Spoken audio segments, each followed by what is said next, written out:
Welcome back to Truth to Tell. I'm Andy Driscoll. Michelle is away today.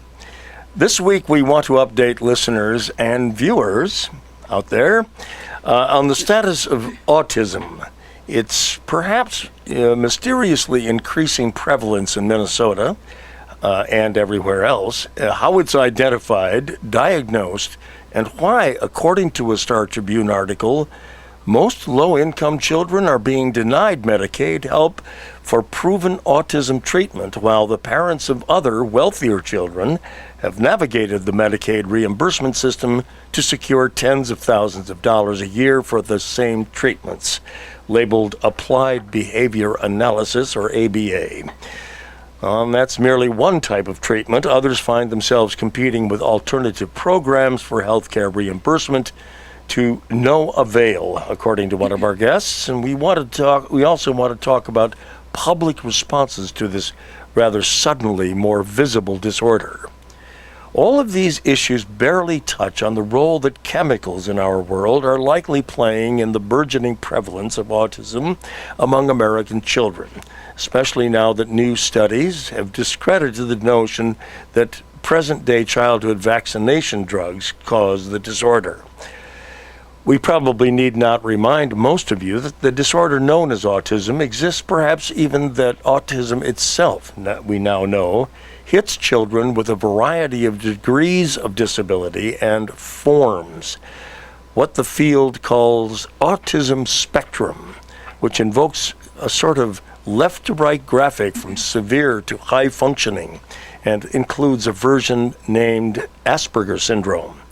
We'll get to these definitions in greater detail, but quickly, autism manifests itself as a disorder that occurs in as many as 1 in 110. That is, 1 in every 110 individuals. Blows my mind, according to the Centers for Disease Control and Prevention.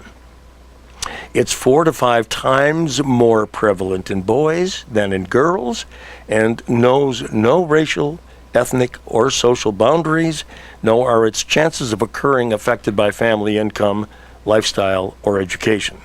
This stuff has gained wider and wider recognition among the public, but a couple of years ago, a stunning statistic showed a shockingly disproportionate incidence of autism among Somali children in the Minneapolis schools. That community on fire to find out why, and why Health and Human Services authorities in this state were failing to address the issue, especially once they'd been made aware of it. Today, we'll try our best to eke out as much information about the various aspects of autism's origin, diagnosis, treatments, and public policy realities with our 4 guests. We attempted to secure appearances from various Department of Health professionals and policy people from the Department of Human Services.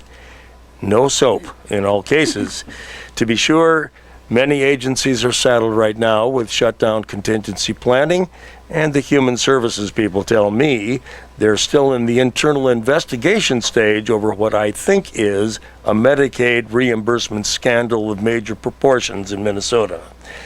We may ask them to come in later in the year to report to you and us on their findings, but we may get a few answers this morning. This is a hot topic among families with autistic kids, and we'll try to include questions and comments from listeners and viewers along the way. The number to call is 612-341-0980. That's 612-341-0980 by telephone, or you can tweet us at TTT Andy Driscoll, or post something on the Truth to Tell Facebook page. Truth to Tell is one word. You can watch this show's broadcast online at www.livestream.com/TruthToTellMin, one word, and we welcome viewers already watching this morning at www.livestream.com/TruthToTellMin. And we have all kinds of good folks here. We're in studio. You'll note that we're in Studio 4 today, our control room this week, because our summer interns are training in Studio 5. So you may hear the soft whispering of our staff as they answer your calls as well.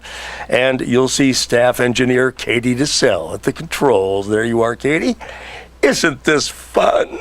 Well, anyway, let's meet our guests. First, with us in the studio are Sherry Kenny, who serves as not only a parent, but executive director and CEO of the Autism Society of Minnesota. Sherry, good morning and welcome to you. Good morning. Thank you, Andy. Idil, or Idil, Abdull is also a parent and co-founder of the Somali American Autism Foundation. Idil, welcome. Thank you, Andy. Thanks for having me. Yep, pull that microphone right up to your mouth, gang. And Ann Harrington is a parent and founder and executive director of Celebrate the Spectrum, Developmental Parent and Child Services, and originally came on TTT as a Minneapolis Schools Autism Resource and Treatment Specialist, and was key to discovering the high incidence of autism among Somali children. She has several other titles, but that will have to do for now. Welcome to you, Ann Harrington. Thank you, Andy. Finally, on the phone with us from her office at Fraser, a children's school and treatment organization, is clinical psychologist Pat Pulice. Pat, welcome to you. Thank you, Andy. Thanks for joining us. Okay, now, first of all, has this issue of vaccination-driven causes of autism been dispensed with or not? Sherry, why don't you kick into that one first? I think this is a tough question, simply from the standpoint that our organization spends very little time on the cause and the cure, simply because we are extremely busy supporting families with diagnosis and trying to navigate and get the right resources for their particular child. However, it is a conversation that continually comes up, and as we service the community with workshops and a state conference, along with symposiums and other efforts, we bring in speakers, scientists, researchers, and the number one topic they bring up is genetics. And that seems to have the common theme to the prevalence rate. And we kind of leave it up to them to help us understand that it has been around, will continue to be around, and it is a lifelong journey. What bothers me is that with the increasing prevalence, could these genes be coming from? Where could these genetics be? How is it that we're generating more genes that would lead to autism now than ever before in the history of humankind? Talk about that. Yeah, part of what we've recognized is that the diagnosis is much better.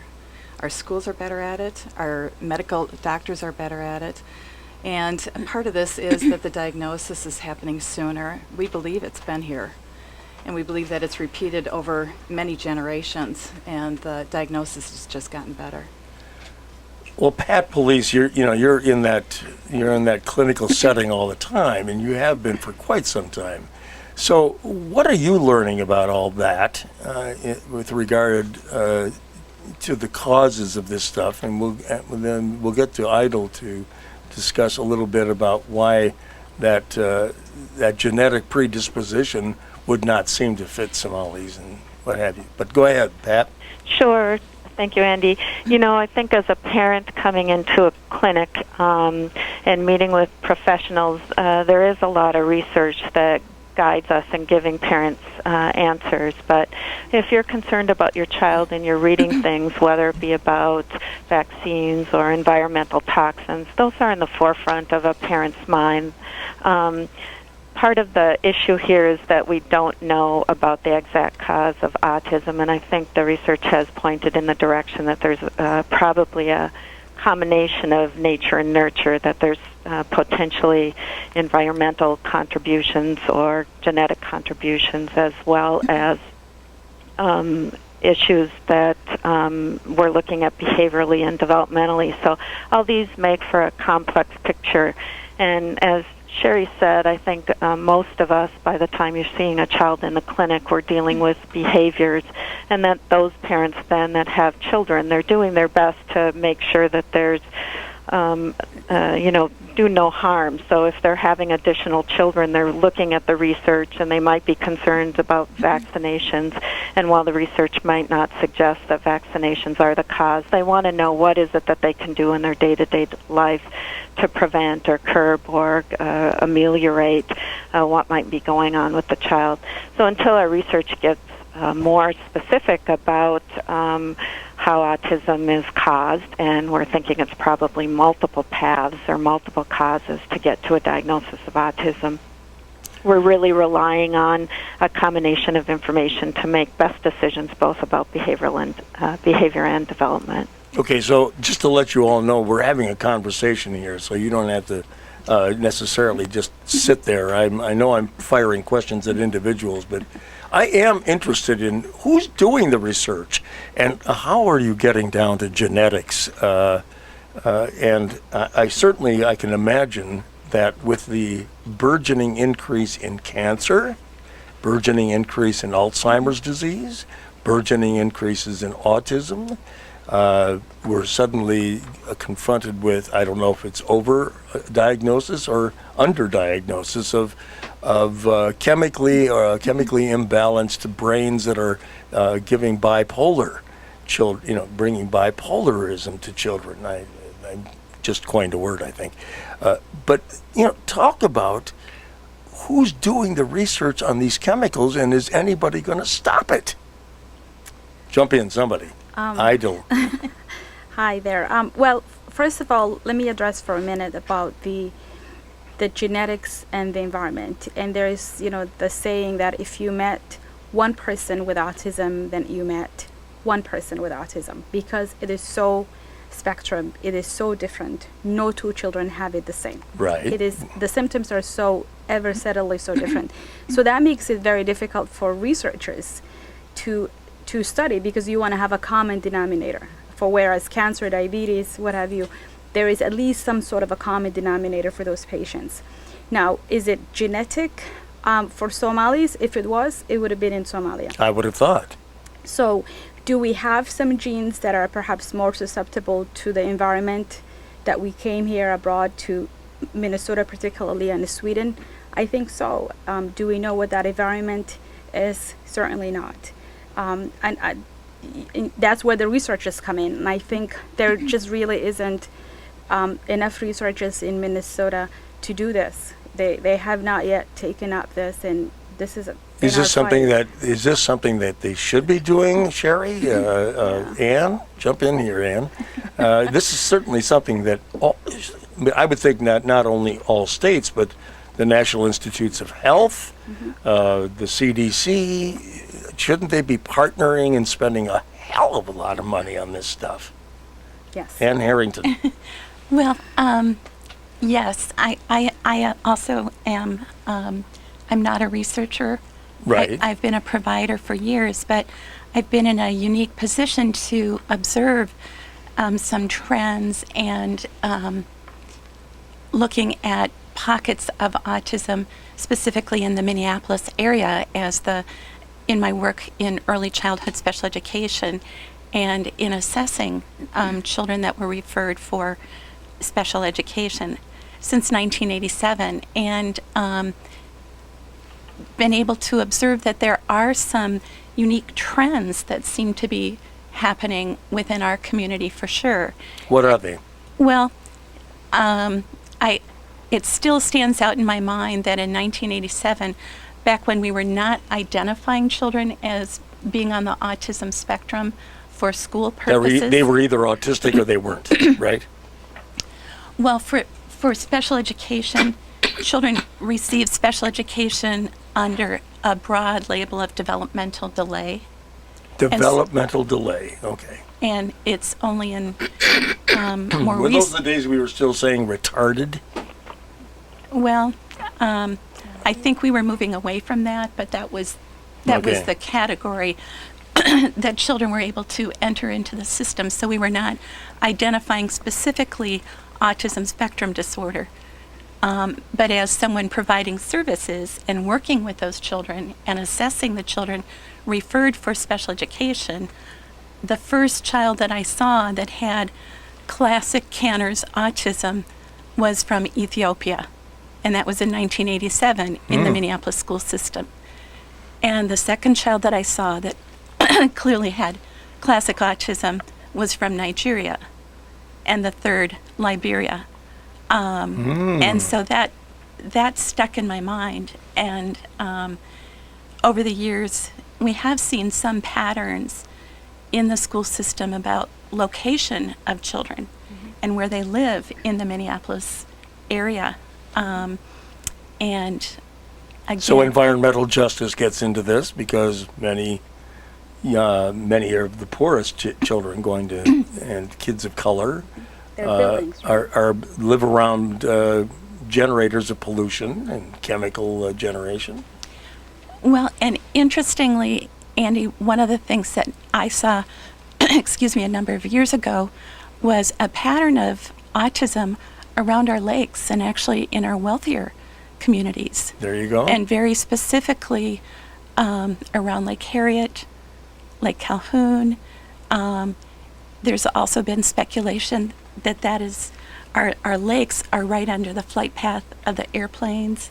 You know, there's lots of Wow. possibilities, but I live in a particular neighborhood where those of us who have children with autism call it Autism Alley because of such a high prevalence of autism within a 4-block radius. No kidding. There were 6 children born around the same age, all with autism. And they're Now, buildings, they right? ca- They're buildings that have kids with autism, all Somalis. Put your mic in front Yes. of you, Idil. Yeah, sorry. Yes. Talk about that, Anne. You told me about that. Well, also, when Say that again. Oh, there are buildings, 1 or 2 buildings that every Somali family that lives there has a kid with autism. in Is that Minneapolis. right? Mm-hmm. All right. Go ahead. Say. that, And which buildings are they? well, Here in the Cedar Riverside area? no, actually, it was over off of Lake Street. All right. But I think it's the buildings that have a large population of Somali families, and if you ask them, they either have or know their next door neighbor has a child with autism. Now that Somali families are aware of it and are talking to each other about it, Yeah. initially it was something that no one wanted to share with anyone because there was lack of understanding and knowledge. I think there's still a long ways to go with that, but I think the Somali community is starting to be aware that this is something they need to come together around and seek treatment. And is what is the difference in incidence in the Somali community between versus the white population or the non-Somali population? High. I mean, it's very high. Just according to... Like double, triple? It's up to 7 times according to that Department of Health Minneapolis report. Really? In Minneapolis preschools. It was up to 7 times higher for Somalis, where it was very low for other children, especially Hmong. So, you know, whatever they're doing, we want to do. Or maybe they... or where they're from. Or where they're from. Or perhaps. maybe that they are not taking their children to public schools, because that's where the thing comes in, that the health department, in my little humble opinion, is sleeping. Because what they did, that study, it was very limited. They looked at the data that was extremely limited, and so then they needed to expand to Hmong Americans, Asian Americans, African Americans, Caucasian Americans, and find out, are you taking your kids to school? Are you taking them to private? Are you taking them to other method Yeah. of therapy? How are kids coming into the autism programs? And we haven't done that for 2 years now. Pat Pulice, what is your experience? Sure. Within our clinic, I think exactly what Idil has mentioned is it's hard to know who's accessing resources and where. So the issue about in our community mental health clinic, who's coming into the center, you know, there's a lot that plays into that. Are you aware of a neighbor that's gone in there? Do you have a trust in the community? And while we are located near the University of Minnesota, what we have seen over the course of time is that we are seeing increasing numbers of Somali families in particular. We have about 20% in our day treatment program. However, we have a wide diversity of children that access services.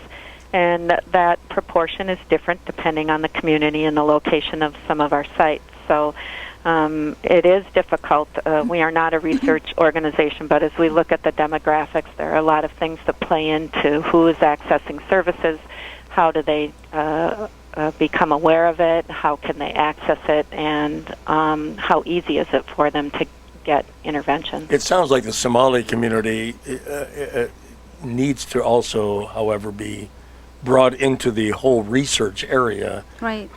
Not just, but this Autism Alley thing is really intriguing. This is the first I've ever heard of something like this, and there's got to be, they call this clustering in other communities where certain chemicals have seeped into the ground and children are getting leukemia. Remember the stuff out in Massachusetts, where the W.R. Grace Company had been dumping toxic chemicals into the water base there, the water tables, and really, I don't know how many kids lost their lives with leukemia, but then adults were also being infected. That must really tell us something. Is there any way, Sherry, of organizing people around that issue, forcing the research, forcing some way of getting at the causes, not just treating the kids who already have it? And I don't know if that's in your mission or not. Is it? Yeah, part of, we're 40 years old this year. Lots to celebrate. Happy birthday. Yeah, exactly. And part of the work that we do is, besides education and having a mental health clinic, we also are really strong advocates, having a large voice at the Capitol. And I'm not sure, Andy, you're aware that we have 12,000 families just in the state of Minnesota that are affected by ASD. Really? 13,000 children have been diagnosed, and many are around the age of 8. Those numbers... That's recent? Is that a recent number? Yes, and that data is what's pushing more and more, many of us, to come together, link arms, have a stronger voice, pushing for research. Idil and I are in a state task force, and much of what we're pushing for is to go after federal funding. Otherwise, we're doing it locally, and what we really want to go after is push the federal government and be included in a lot of research. With that comes findings. With that comes more interventions. With that comes funding for our families. But today, it's really about making sure that you have data to push many to take action. When we come back, I'm going to take a quick break here. When we come back, I'd like to start getting into a little bit more of a description of what can be found on the spectrum, and then get to treatments and the disparity in treatments and where the resources are going. If you're just joining us, we're talking about autism and the autism spectrum and all of its manifestations. With us in the studio today are Sherry Kinney, parent and executive director of Autism Society of Minnesota, parent and Somali American Autism Foundation co-founder Idil Abdull, or Idil Abdull, as some people call her, Ann Harrington, parent and founder and executive director of Celebrate the Spectrum. On the phone with us is clinical child and adolescent psychologist Pat Pulice for Fraser Children's Services Organization. What are your thoughts about this disorder, and how are we as a society handling this? Call us at 612-341-0980, 612-341-0980, or tweet us at TTT Andy Driscoll, TTT Andy Driscoll. And you can also post questions and comments on our Truth to Tell Facebook page.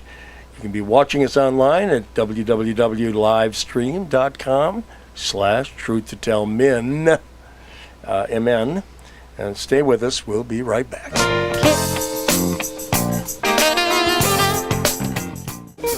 Okay, we're back on TTT. I'm Andy Driscoll. Michelle is away. She's in the next room teaching kids, talking about autism and where things stand for the kids who have it.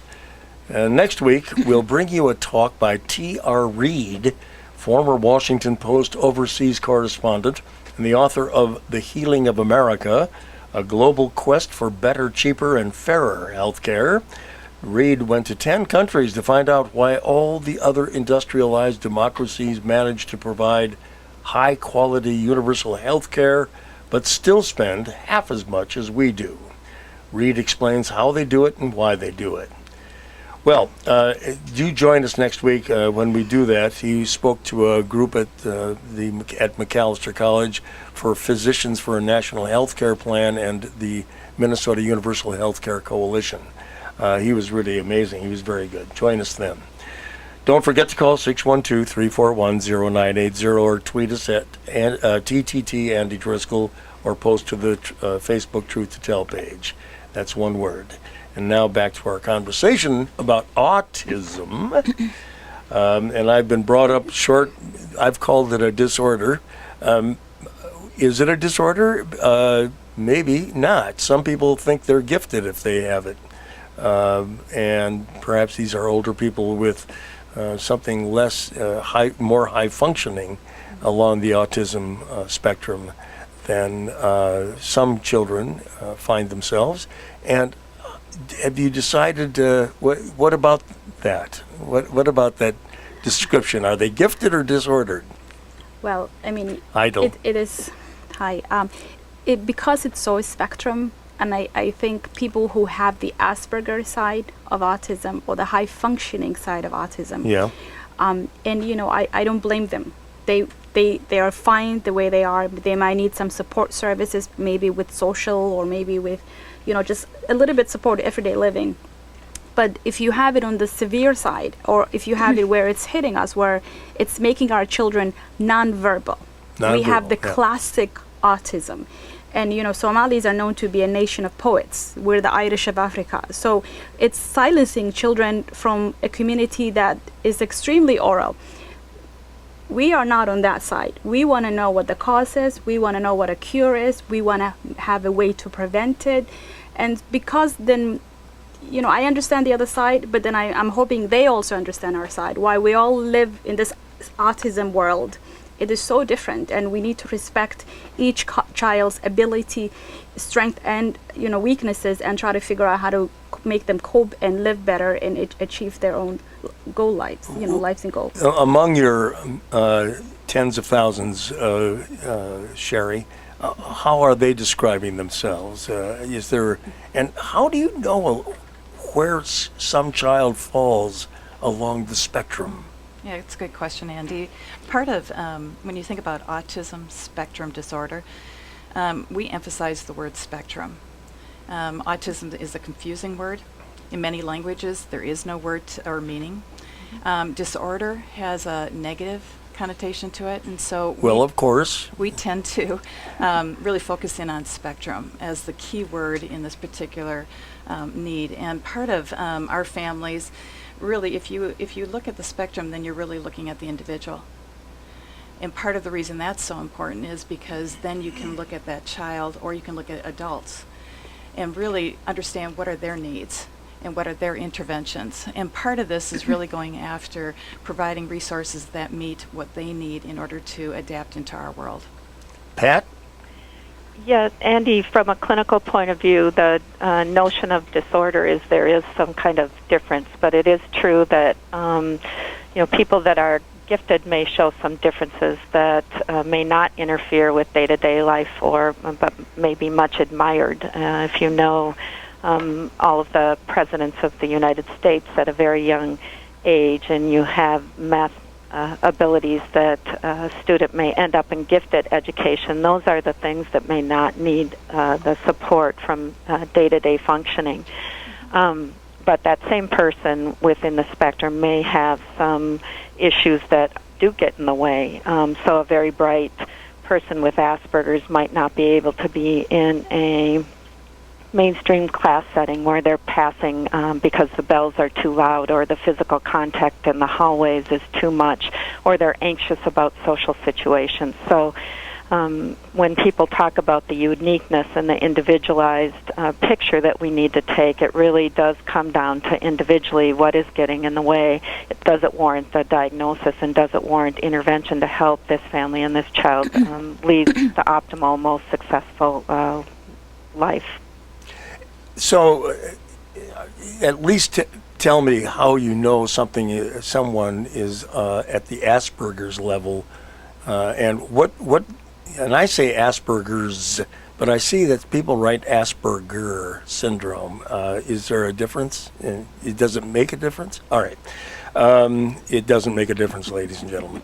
But how do you know that somebody's has Asperger's versus somewhere else along the spectrum? And would you talk about that? Sure.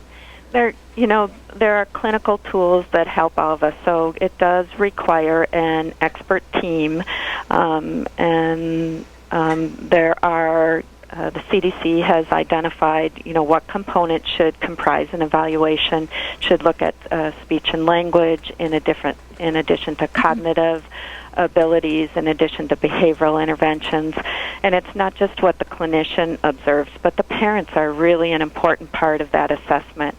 So there should be important information collected about the history. It is considered a developmental disorder, so we're looking at parents' report all the way back from birth and looking at, is there a threat of something that has been concerning that identifies this developmental component. We also do cognitive testing. A student with Asperger's disorder, for example, may score in the average range both in cognitive testing and language testing. But when you look at how they put their cognitive and language skills into practice, their communication skills into practice, we see that there's a difference in how they use them. So we may need to, based on the testing, implement interventions like adding a visual tool or adding a structured schedule in a way that's going to help promote success. So in this regard, we uncover maybe what their unique learning style is so that we can match it according to interventions across home, school, and community. Do we still have Deborah on the line? Deborah, are you there? Deborah? Okay. How about Kathleen? Are you there, Kathleen? We don't have anybody on the line? Oh. Well, I had two notes here that told me that we had people on the line. Deborah on the phone or Kathleen? Okay. Is that from last week? Oh, swell. Yeah, don't, it popped up here, so there you are. Very sorry about that. Okay, give us a call at 612-341-0980. Let's get to the issue then of treatment. And start talking about, not, Pat, you've been talking a little bit about treatment, but there is some question. First of all, how did we start treating children with autism once we identified the man? Well, years ago, Ivar Suzanne Lovas. Harrington, I'm sorry. Yes, thank you. Ivar Lovas developed a program and did some research on children with autism, and using the applied behavior analysis approach, which is teaching discrete skills and using reinforcers to help promote the use of those skills. And that's been kind of considered the gold standard of treatment for many, many years, and still is today. In part because the research had a control group. One of the criticisms of some of the other treatment approaches is that there hasn't been enough evidence to support them. However, the National Research Council, in their book, Educating Children with Autism, identified what are the key components of best practice in treatment.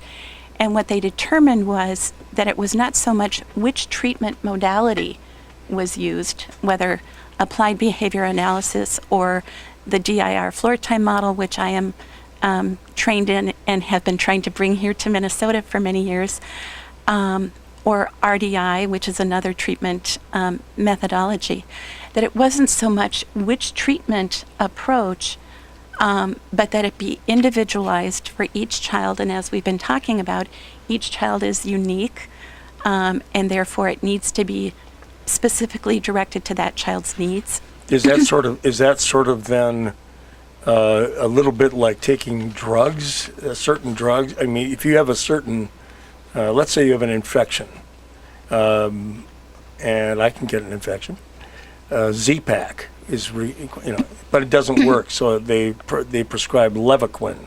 So you have several drugs you can go to. If you're not allergic to penicillin, you can have penicillin.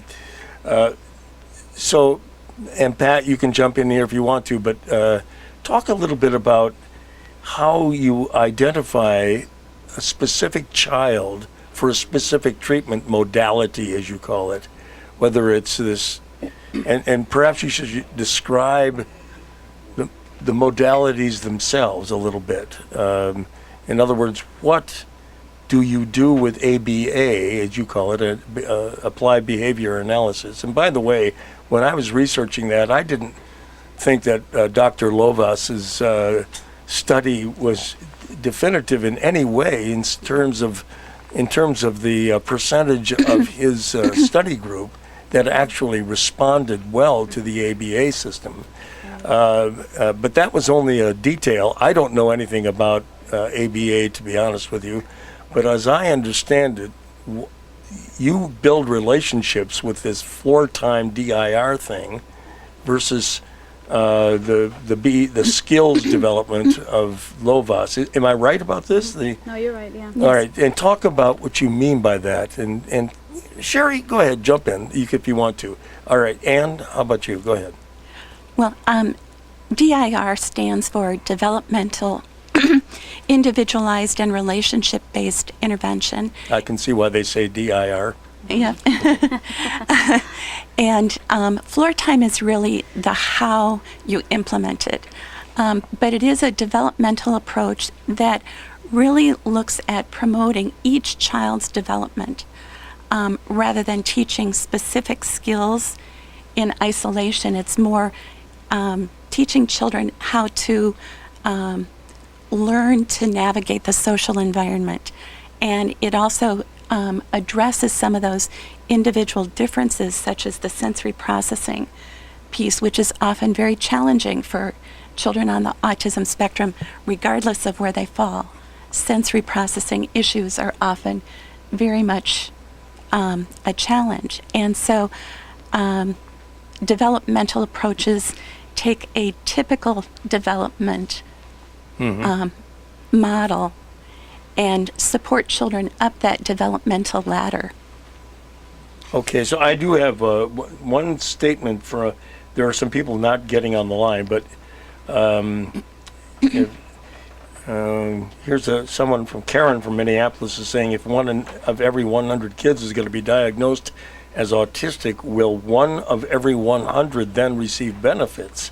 Or will they be classified as Social Security disability patients?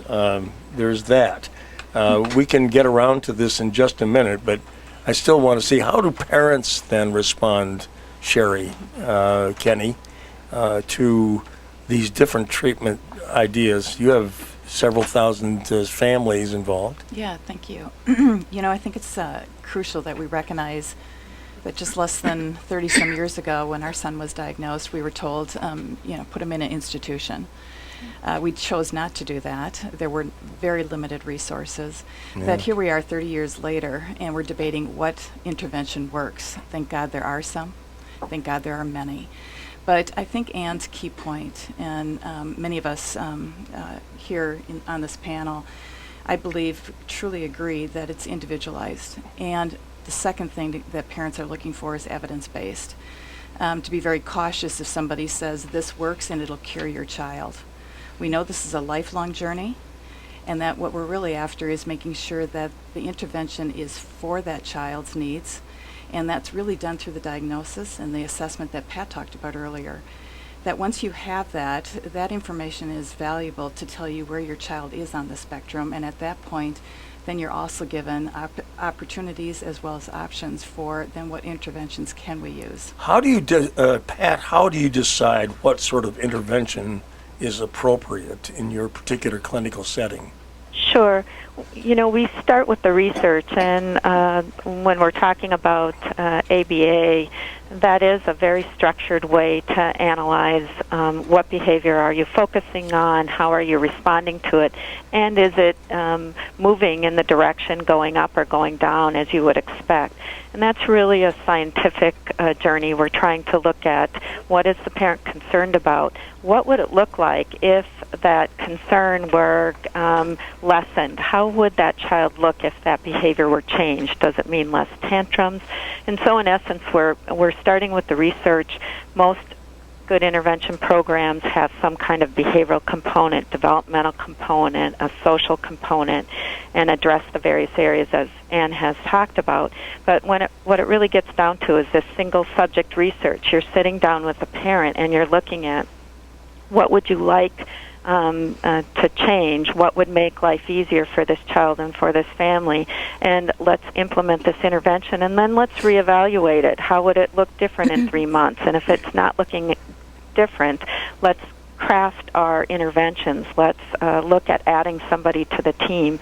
So this is a work in progress, really, that between the school system, between community agencies, between parents, this large team that's advocating for the child, and with the parents making decisions about what intervention is working and how things are changing.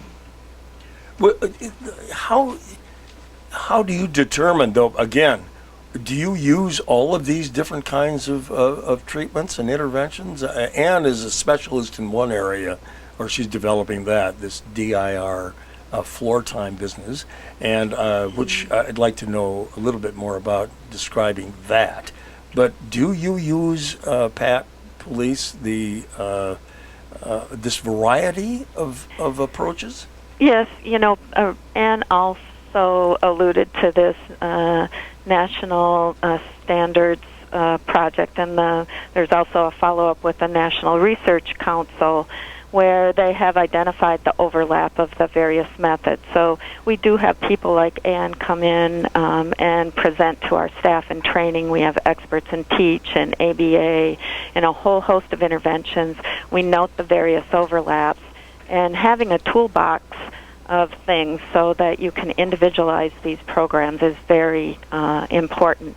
And at the core of it is really looking at behavior and how can we make it measurable, how can we identify what the outcome is. So it is, while there are a number of different methodologies, the overlap and the research out there for what's important to focus on in the areas of communication, interaction, play, or behavior provides us guidance and a place to start, and then we craft or tweak it from there. Good Lord, this is amazing.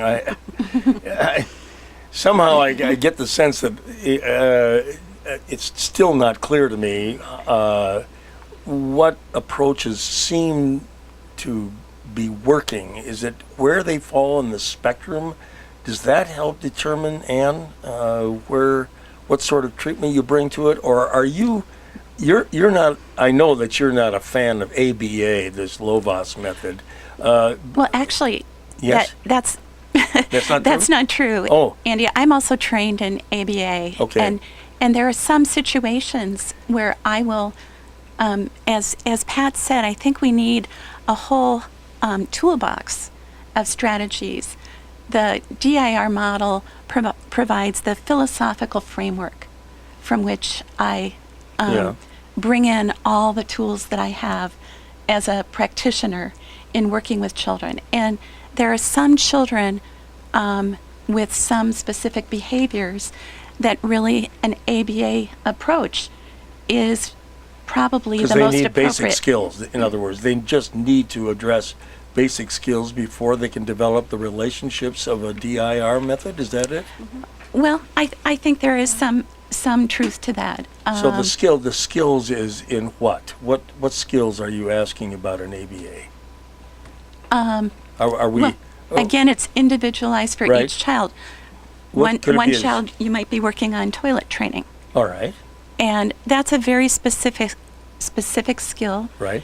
that you could take a very behavioral approach to. Okay. You can also take a more developmental approach to that. And how? And what would? Let's just take that. Tell me what the difference would be between the two. How would you approach it differently? Toilet training. Well, for some children, it depends on where they are developmentally. Yes. So figuring out. And how old they are, I suppose. Well, certainly chronologically, but also, do they have the underlying skills that they need in order to be toilet trained? If those are in place and they're still not toilet trained, we might use a more strict reinforcement methodology to help them be more comfortable and be reinforced to use the toilet, for example. The very existence of a spectrum, that is, that these children fall anywhere along a spectrum of the so-called disorder or the gift. That must be the challenge all by itself in order to actually treat the child. But now there's got to be ways of, not only you identify it, now you're in the treatment mode. Who pays for all of this? And this seems to be one of the major questions. Pat, who pays you guys? Sure.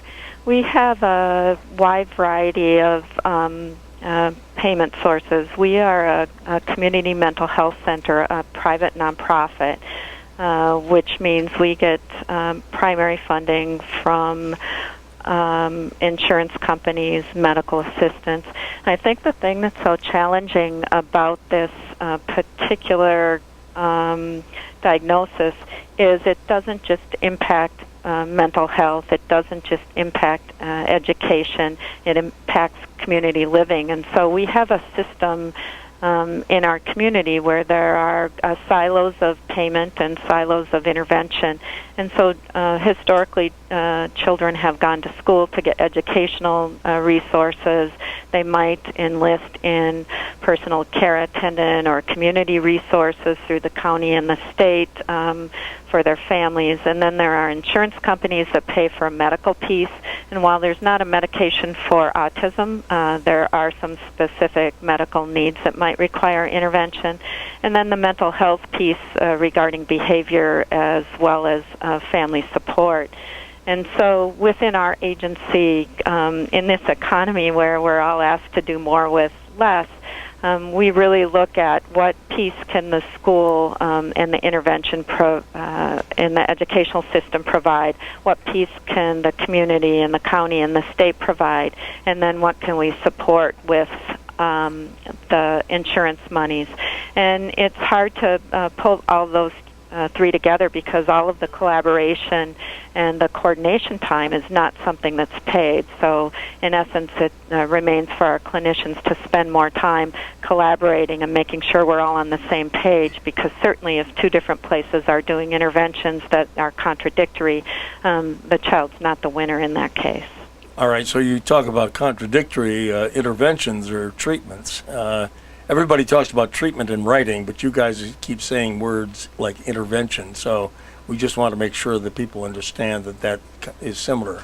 Idil, talk about the availability of resources, financial resources for the interventions in your community as well as whatever you've seen otherwise. Will you?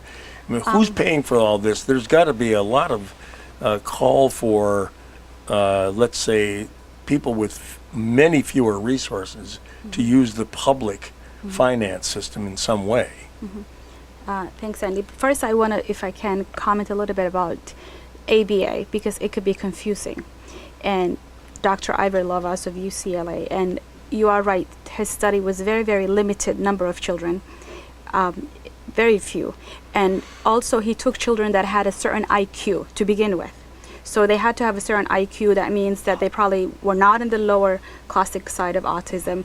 And then it was 47% of those very few children that he said we mainstreamed them. And he started them very young age, around 2, 3. Right. And however, that took on a life by itself, because they have big lobbyists and they. Well, who lobbied for ABA? I mean, who Oh, lobbied you'll be for it? surprised. They have huge lobbyists. You mean, did Lovas have an in with somebody? They have, so Lovas then created that, and then he created Lovas East Coast, West Coast, I now see. Midwest, and so they're huge, So but it that's became not a the only business. one. Yeah, okay. But then what he created was the method, discrete trial training, which is, if you take away Lovas and all of this, it's really pretty good, because what it does is that it teaches children the ability to imitate. Oh, Because in autism, children, small kids, they learn by monkey see, monkey do. yeah, right? I thought all children do that, don't they? No, kids with autism, my son, for example, he Oh. would sit there and watch this pen, maybe like the way it moves, I don't see it, but he would just be fascinated by that and sit in the corner, couldn't care less what other children was doing. I see. So by breaking the skills down, then they would teach, the discrete trial method would teach them to imitate. I do this, you do that. I do this, you do it. I do, you do, I do, you do. I So see. then they develop, developmentally they develop higher, and then they would come to people like Anne, where then it's a relationship development. They can teach them to socially play with other kids, to start conversation, to imitate sounds if they're not talking, imitate even the way a mouth is moving, the way your lips are moving, the way a word sounds, then a sentence, so on and so forth.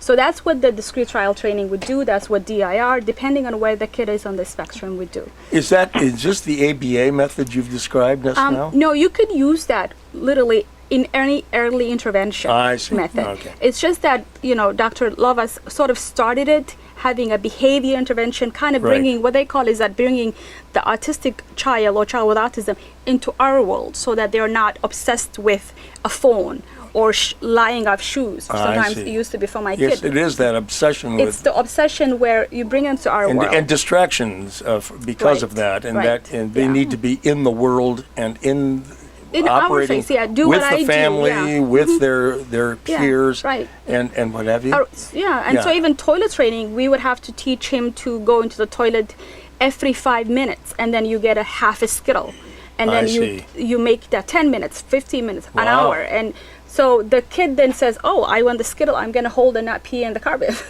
Good. And So that's can I how- add to that? Yes, please, Pat. Please. One of the things I want to make sure, I think all of us on this panel want to stress the importance of ABA. It's been around Yes. a lot longer than Lovas and used with a wide range of children. I think what Lovas did was added a curriculum and proposed a curriculum of various skills that would be important for a child with autism.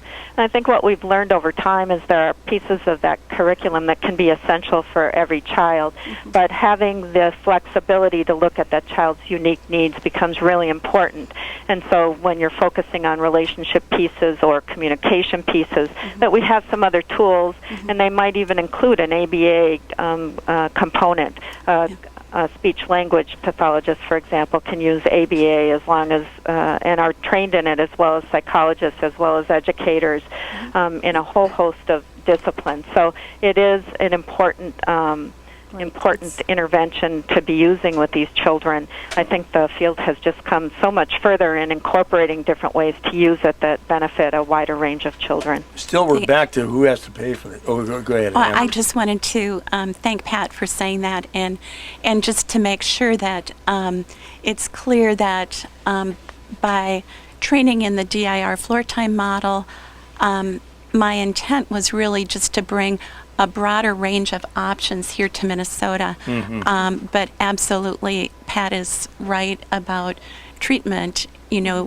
When you are, we all, those of us who work with kids on the spectrum, use strict behavioral approaches for situations. And as I said, DIR for me is just the philosophical framework from which I do the treatment. But it's really a matter of bringing more options here. Holistic approach. A holistic approach. Sorry, Yeah. and Sherry, Yeah. does that work for you too? Yeah. Is this Yep, holistic approach? exactly. Again, back to looking at that particular person's needs, and then how do you move forward with what tools will actually work. We have a quick break. We'll be right back.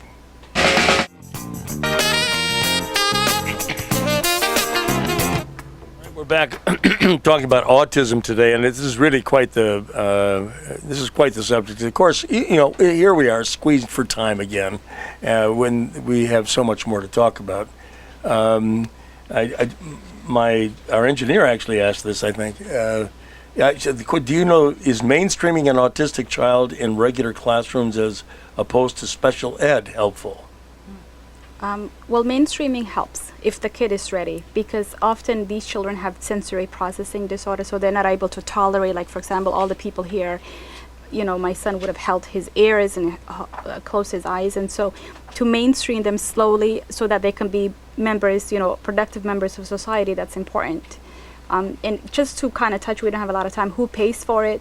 Yeah, let's get the payments down and why the public isn't paying for the poor people. Yeah, well, that sucks. We can ask Lucinda Jensen, right? We can ask her why. What happens is that when you're low income and you have Medicaid or medical assistance, you are automatically you do have the option, but nobody ever tells you are automatically put into prepaid medical assistance or PMAP. So then that comes in under managed care, so you've got Health Partners, Blue, UCare, what have you. Mm-hmm. Whereas if you're wealthy, you put in the TEFRA Medicaid, it's still Medicaid, and that pays for early intervention therapy such as ABA. Why does that happen, Sherry? How do you guys lobby for more of the poor folks to get into? Well, I think the correlation is just becoming clear to us that there is a major issue, and really it's our jobs at the Autism Society of Minnesota to really go down and educate. It's no different than educating a parent to make sure that they're pushing for the right things for their child. We have to go down and educate our legislation and really start to push for stronger laws, as well as those that are in our insurance companies, and helping them understand the importance of I see a lot of nodding heads in the room here, so because everybody agrees. So don't pay either. Yeah. Do you get paid by the public and Harrington? I have been down at the state Capitol lobbying for insurance to cover all treatment of children with autism and to make that available for all children and all families. And there is a discrepancy between the services that are offered to children through medical assistance. The reimbursement is less. And as my friend Idil has said, there isn't as much incentive even to provide services to children if your reimbursement is less. Well, I can't thank you all enough. We have to cut this off. We're already running over here. We're probably going to have to come back and talk about this again, don't you think? Yeah, for sure. Pat, thank you very much for joining us by telephone from Fraser. She's a clinical psychologist. Thanks for being with us. Thank you. All right. Thanks for having Sherry, us. Idil, and Ann Harrington. We'll see you next week. Remember that we'll have TRE talking. Till then, please do take care of each other.